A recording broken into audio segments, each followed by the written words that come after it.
Well, welcome back, my friends all, to another rousing rendition of Choir Boys Outdoors. I drew you in a little bit there. You're probably saying, Scab, there's no sound. You know that you're not going to go a day without hearing these melodious tones.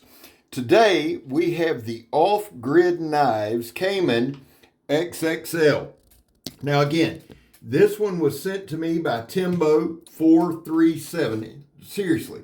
If you're not subscribed to Timbo, you need to be. If for no other reason on this planet, is he's one of the best dudes in the community, and he has helped out countless, and I mean countless, knife reviewers by sending them part of his vast collection, letting them check them out. And Timbo, I just want you to know on a personal note, man, I am forever appreciative and thankful for you, my brother. Much love your way.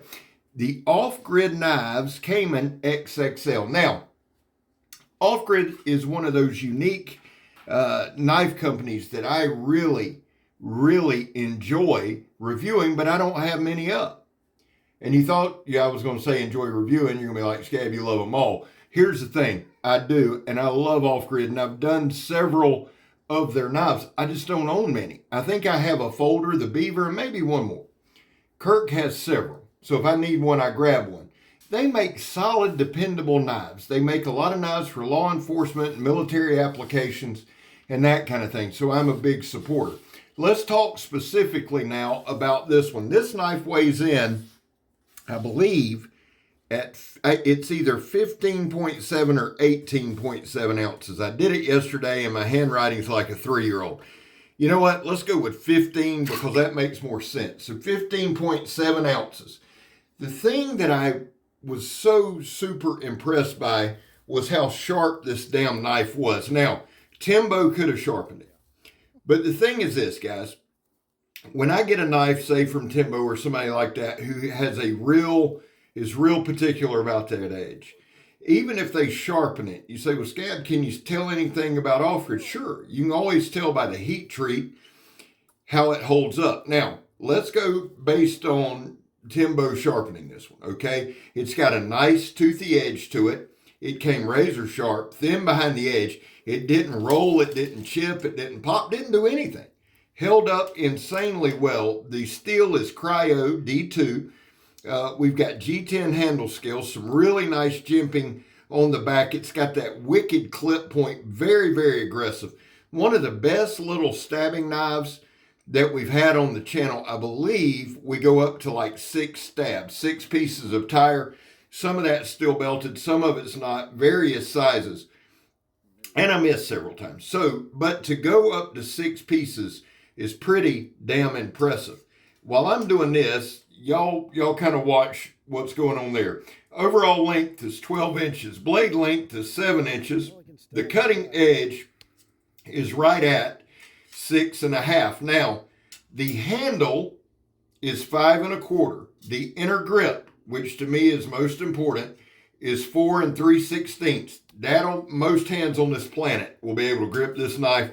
The handle thickness is right at 11/16. Now, I will say this.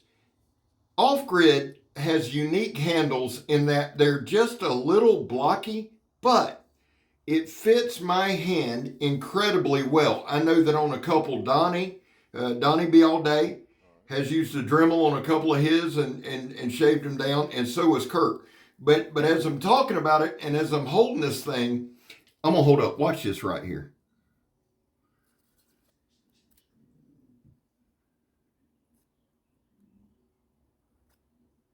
This thing is sharp as shit, boys and girls.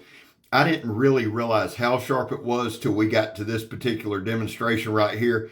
Now, that tire is a lot thicker down towards the center, and this thing blew through it razor sharp.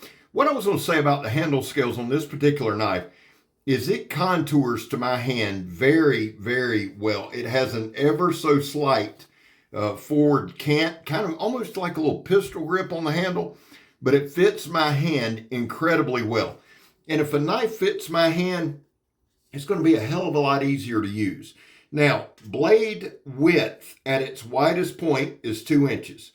The blade stock, let's look at that. Now I'm pulling these by hand.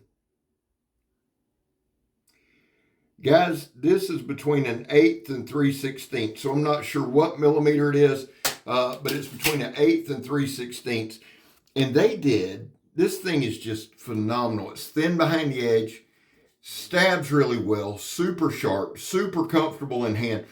The vibe I get off of this, now this obviously is a belt knife. It came with a nice Kydex sheath and a nylon strap, so it rides pretty good on your belt. And I'm sure that you could use this hunting, camping, anything like that. This will make a great little camp knife. Just, it's razor sharp and I can see a lot of tasks. But when I look at this knife, the aggressive look of it, I get a weapon vibe. Now, if you're new to the channel, a lot of people say, well, of course, Scab. Well, not really of course on this channel, because we demonstrate and review knives as tools. Simply because we're not set up to do, any real tactical type stuff. And we're probably not going to be for a while. So we test them out like on the bushcraft front or cutting, slicing. You're going to see a lot of cutting in this particular video. When I find a knife that's this sharp and this easy to use, I'll cut everything I can find. But the truth is, the vibe is that I get is a weapon. Now, and it's probably because of that aggressive clip point. Would I carry it? That's kind of what we base everything on. Yes. And I'll tell you why I would. Because, and I'm saying this as I'm holding this handle. From demonstrating and reviewing several off-grid knives, I know that their quality is spot on, and I know that it's consistent. See, consistency goes a long way with me. It really does. It builds confidence with me. So I would carry this for a couple of reasons. One is because let's just be real, okay? No need to bullshit. I like the way it looks. I'm not going to lie. I like the way it looks. Secondly, I'm going to carry it because it's razor sharp. Thirdly, that Cryo D2, they do a good job with, and it holds up very, very well. Fourthly, it handles all kind of tasks. Fifthly, it's comfortable to use. And sixth, I just like the way that handle contours. So for multiple reasons, I would carry this. And let's be real, let's be honest. You want a knife that you're confident in. Now, here's a new test that I just had a pool noodle. And really you say, man, it's easy to cut them. It sure is, but we're doing some nice even slices. And the thing is just wicked, wicked sharp, especially after batoning, right? Going back to carrying this, that aggressive look serves a couple things, right? It's confident in hand so that I know when I'm holding it, and I'm holding it right now kind of in a forward stabbing grip. If I were to have to pull it on, say, a Sasquatch or self-defense in the woods, and self-defense in the woods is not always person to person. You could come across an animal, you could come across just about any situation. Holding this in my hand, I know exactly which way the edge is oriented. I know exactly which way the tip is oriented without even having to look.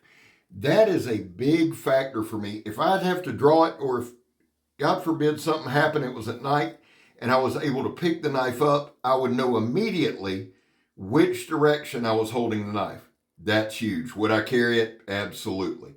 Guys, that being said, thank you again, Timbo, man. This thing's awesome. Guys, there was a time in this country where 22 vets a day took their own lives. And the stats are everywhere. We talk about it all the time. That's why here on this channel, I focus on the number 0. Anything over 0, well, it's simply unacceptable. Vets, we love you. You have a place here. Guys, I back the blue. We talk about it all the time. The whole back the blue before it happens to you. It's happened to me, man, way more than it'll happen to you. I have my reasons. I'm not going to argue with you. I know you have yours as well. And finally, if you are an addict, never quit quitting. Well, I'm Scab. You're not. And I'm gone, son. Love y'all.